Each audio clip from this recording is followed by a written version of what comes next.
أعوذ بالله من الشيطان الرجيم. بسم الله الرحمن الرحيم. فإما يأتينكم مني هدى فمن تبع هدايا فلا خوف عليهم ولا هم يحزنون. دا په دې آیات کې اما دا کې په اصل کې ان دی، دا بل دا ما زائده دی، نو دا نون او میم دا په لکه مدغم سوی دی، اما جوړ سوی دی. دا په اصل کې ان شرطیه دی، ما دا هغه تاکید کوي د شرط، دغه ما تاکید ده، دا شرط کوي. یأتینکم، یأتین کې دا بیا چې فعل مضارع درې حالت لري. یو دا دی چې تاکید یې په نون باندې د نونۍ تاکید وکړي په یوه باندې واجب وي، بل دا دی چې تاکید یې په هغوی باندې ممتنع وي، بل دا دی چې جایز. دغه محل دی په هغه واجبو کې دی، نو چونکې دا یو علیحده سبق غواړي، په دې وجه باندې دا یو علیحده باید موږ پر دې باندې کلام وکړو چې دا علیحده مسله ده، نو نن درتېرېږم. صحیح ده. که موقع وه بیا به پر راوڅرخېږو، خاص به پر دغه مسله هم تحقیق وکړو، که نه وه بله دا علیحده یو مسله ده، دا باید په نظر کې ونیول سي. یأتینکم مني، په مني کې دوه احتمال دی. یو دا دی چې دا مني دا تعلق ونسي دا من در یأتین پورې، نو بیا دا من د ابتدای غایه ده دپاره ذکر کېږي. یأتینکم که چېرې تاسو ته راشي دا هدایت دا وي دا چا مني زما د جانبه وي دا هدایت. او هدن دا خو فاعل دپاره د چا دی؟ د یأتین. دا یو احتمال په من کې. دویم احتمال په من کې دا دی چې دا حال دی د هدنس. دا څوک دی؟ دا بیا ما یو قاعده ته ویلی و چې د معرفې صفت چې باندې را مقدم سي پر ده باندې بدل جوړېږي. د نکرې صفت که را مخته سي پر نکره باندې بیا چې ځین جوړېږي؟ حال ځین جوړېږي. دا یو قاعده ده. که د معرفې دپاره کوم شی صفت وي او هغه را مقدم سي پر چا باندې؟ پر دا معرفه باندې، نو چې ځین جوړېږي؟ بدل. خو د نکرې ده چې را مقدم سي بیا چې ځین جوړېږي؟ حال ځین جوړېږي. دا یو قاعده ده عمومي اکثر بیشتر. نو اوس هدن دا که دا اوس د هدن د مني بعدي، که دا مني د هدن بعدي، نو بیا داسې هدایت چې هغه زما د جانب وي، د صفت موصوف په دغه کې دغسې معنا کېږي. او اوس نو بیا چې حال جوړېږي، ځکه تقدیم محق و تاخیر چې دی دا څه اختصاص پیدا کوي. د ذوالحال لپاره خو ضرور دا ده چې دی معرفه وي، که معرفه نه وي نو څه اختصاص به څه وي، نو چې تقدیم و تاخیر پکې راغلی نو اختصاص وي. چالو دا اوس من، نو په هغې کې دغه دوه احتمال سو، یا تعلق یې د منه پورې ونیوه، د یأتي پورې ونیوئ، یا تعلق د محذوفه پورې ونیوئ، حال سو دپاره دغه. او دویمه خبره دا ده چې دلته خو دوه شرطه دي. څو شرطه دي؟ یو شرط دا دی اما یأتینکم مني، فمن دا من بیا شرطیه سي، من چې سي بیا شرطیه سي. نو څو شرطه سو په دې کلام کې؟ دوه. یو ان شرط سو، یو اول ته څوک شرط سو؟ من شرط سو. ښه، نو اوس هر شرط خو څه شی غواړي؟ جزا غواړي، جواب غواړي. د دغه دوه شرطو جوابونه چیرې دي؟ دوه شرطه دي. دا دوه شرطونه څه شی غواړي؟ جواب غواړي، هر یو جواب غواړي. د دې جوابونه چیرې دي؟ نو یو شرط، یو خبره دا ده چې اول شرط چې دی د هغه دپاره ثاني شرط او د هغه جواب دواړه جواب جوړېږي. یعنې ان خو دلته شرط سو، فمن تبع هدایه دا بیا شرط سو، فلا خوف علیهم ولا، دا د هغه دپاره جواب سو. ثاني شرط او جواب دا جواب سو دپاره د چا؟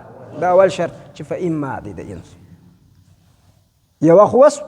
دویم فلا خوف علیهم ولا هم یحزنون، یو جواب دی د دواړو شرطو دپاره دی جواب دی. فإما یأتینکم مني هدى فلا خوف علیهم ولا هم یحزنون، فمن تبع هدایا فلا خوف علیهم ولا هم یحزنون، فلا خوف علیهم ولا هم یحزنون، یو جواب د دواړو شرطو دپاره دی.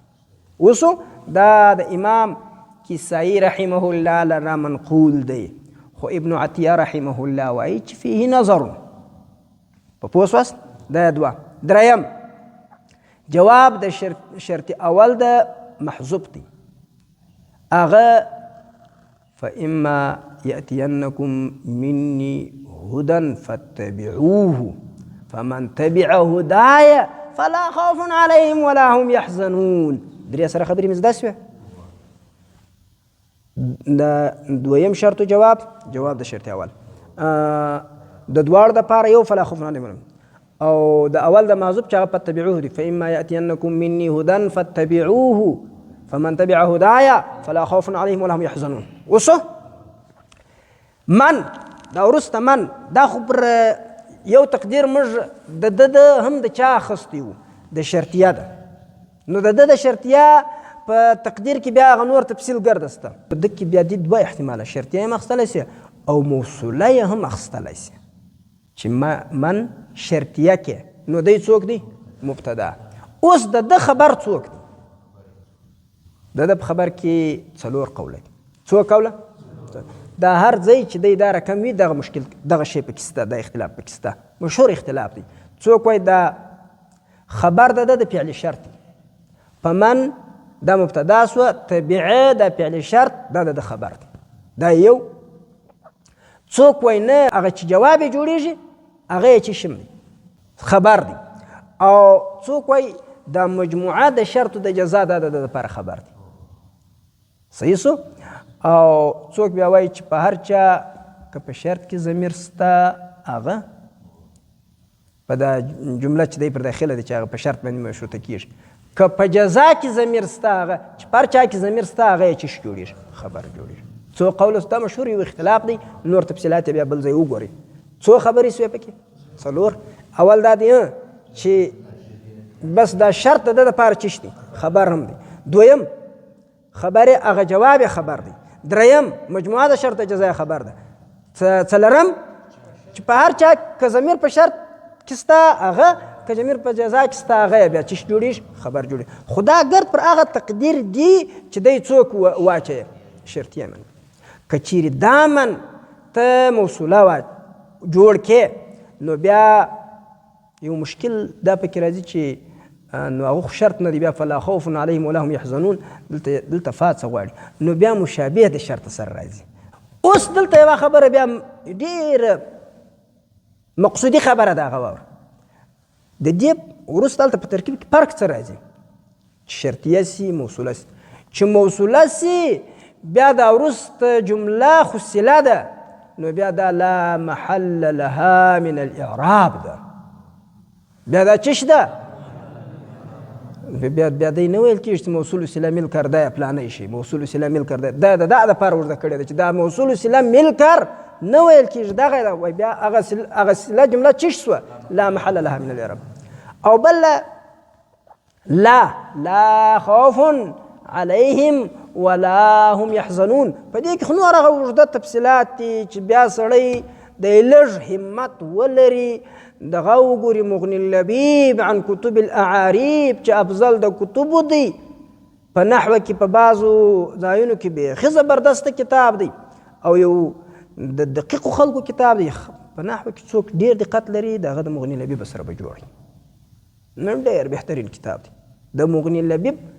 زما په فکر کې د مغني لبیب ثاني نسته خو مشکل یې دا دی چې هر څوک چې په پوهېږي دا به ډېر الله جل جلاله دې موږ ته توفیق دا راکړي چې یو وخت مغني لبیب داسې ووایي لکه دا نحمیر بالات باید چټی سوی وای دا په دونه کیسو نه ارزي دا نه کم یو آسماني کتاب دی نه کم یو په دونه کیسه نه ارزي چې 1800 کسه پر نحمیر سره راټول څه کیسه ده موږ نحمیر وایي دا کیسه مې څه چې دا په دونه ډېر دغه نه ارزي په تکلیف باید تطبیق ته ولاړ سو د مغني لبیب په دورو ارزي باید د مغني لبیب دورې شروع سي باید د الفیې دورې شروع سي دغه شیان باید شروع سي. دغه یو نحوي میر چې موږ در د غوږو نیولی دی او بس بل کار نه لرو نه دا نه آسماني کتاب دی نه په دې کې دا رقم نحو زده کېږي چې دا تطبیقي وي نه د خپل یو تطبیقي جانب دی کوچنیانو کتاب دی باید دا د مشرانو نحو شروع سي نور باید یو علمي فضا رامابینځته سي. صحیح سو. خیر دی الله پاک جل جلاله مهربانه بدانا صدق الله تعالی فی دارین کې کلمات لغات عربي برسي قسمت بس دا کیسه کېدلی سي قرار به دا خپل محل کې بیا پاتې دا نه ده مناسبه چې د مختصر قدري طالب یا فاضل شده علم دا نحو میر طلب بیا ناست دا د علمي فضا پر ډېر سخت او پر ډیر غټ خسران او پر ډیر ټیټ تنزل باندې دلالت کوي. ځکه دا وایم چې نور باید مغني لبیب د دې کتاب وګرځېږي، نور باید الفیه د ابن مالک وګرځېږي د دې کتاب چې بیا یې دورې کېږي. صحیح شو؟ خیر لا په دې کې دوې وجې نو دا مې در دې درته ویل چې د لا لپاره مغني لبیب کې ډېر زبردست مباحث شته. لا خوف علیهم ولا هم یحزنون په دې کې دوې خبرې دي، دلیل موږ هغه مختصرې کوو. یو دا دی چې خوف د ده دپاره اسم او علیهم د هغه دپاره خبر په محل د نصب، او دا لا عمل یې د لیسه وکړي. صحیح شو؟ او دویم دا دی چې غیر عامله سي، دا لا غیر عامله سي، خوف مبتدا ده، علیهم د هغه دپاره چې دی خبر دی. خو دغه چې غیر عامله سي دا احتمال یې د هغه بل احتمال اولا دی د دې دوې وجې. یو دا دی چې لا چې عمل د لیسه کوي دا بیخي قلیل دی، او بیا چې هغه د ده عمل یې کړی بل احتمال هم ورسره کوي نو در دا محتمل شي هغه یقیني بیا بي. او دویم دا ده چې د دې بعد چې کومه جمله ده ولا هم یحزنون په هغه کې دا متعینه ده چې هغه عمل د لیسه هلته نسته، نو باید چې دغه چې چیرې نسته معلومه ده هغه مخکې چې محتمله ده هغه هم پر دا معلوم احتمال باندې ولاړ شي، نو هلته عمل د لیسه نسته نو دلته هم عمل د لیسه نسته، نو په دې وجه چې لا د لیسه عمل ونه کړي هغه پکې افضله ده په دا ځای کې. په پوه سواست؟ ان شاء الله العزیز کفایت کی. سبحان ربک رب العزة عما یصفون.